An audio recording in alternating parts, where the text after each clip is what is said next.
Hi అండి, నమస్తే. నేను మీ స్వర్ణ. జ్యూసీగా చిట్టి చిట్టి మడత కాజాలు ఎలా చేసుకోవాలో చేసి చూపిస్తాను.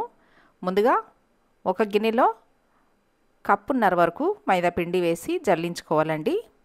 కంపల్సరీ పిండిని ఇలా జల్లించుకోవాలి. ఇప్పుడు ఈ జల్లించుకున్న పిండిలో చిటికెడు వంట సోడా వేసుకోవాలి. ఒక స్పూను నెయ్యి వేసి పిండిని బాగా కలపాలండి. ఈ నెయ్యి పిండిలో కలిసేలాగా ఇలా కలుపుకోవాలి. మనకు ముద్ద వచ్చేంత వరకు కలుపుకోవాలండి. ముద్ద రాకపోతే కొంచెం నెయ్యి పోసుకోవచ్చు. ఇప్పుడు కొద్దిగా నీళ్ళు పోసుకుంటూ ఇలా సాఫ్ట్గా చపాతీ పిండిలాగా కలుపుకోవాలండి. తర్వాత స్టవ్ మీద ప్యాన్ పెట్టుకోవాలి. ఇప్పుడు కప్పు పంచదార వేసి కప్పు నీళ్లు పోసుకుని పంచదార ఇలా కలుపుతూ కరిగించుకోవాలండి. తీగ పాకం ఏమి రానవసరం లేదండి. ఇప్పుడు చిన్న స్పూను ఇలాచి పొడి వేసుకోవాలి. తర్వాత చూడండి, మనం చేత్తో పట్టుకుని చూస్తే స్టిక్కీగా ఉంటే సరిపోతుంది. ఇప్పుడు పొడిపిండి చడుకుని చపాతీ పిండిని ఇలా పెద్ద చపాతీలాగా ఒత్తుకోవాలండి.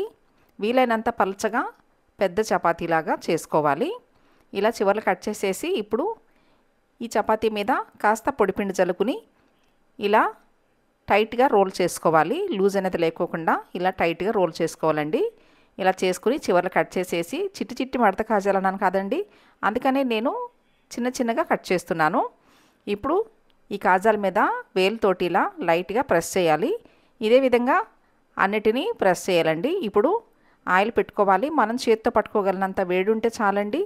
స్టవ్ కంప్లీట్గా సిమ్లో పెట్టుకుని అప్పుడే మనం కాజాలు వేసుకోవాలి. కాజాలు పైకి తేలేంత వరకు కూడా స్టవ్ సిమ్లోనే ఉండాలండి. అస్సలు హైలో పెట్టకూడదు, మీడియంలో కూడా స్టవ్ పెట్టకూడదు. ఫ్లేమ్ మాత్రం సిమ్లోనే పెట్టుకుని చేసుకోవాలి. ఇలా వేగిన మడత కాజాలని పాకంలో వేసేసుకుని 2-3 నిమిషాల్లోనే తీసేసుకోవాలండి. ఈ చిట్టి మడత కాజాల రెసిపీ మీకు నచ్చినట్లయితే ఈ వీడియోని లైక్ చేయండి, షేర్ చేయండి. నా ఛానల్ని సబ్స్క్రైబ్ చేసుకోండి. Thanks for watching.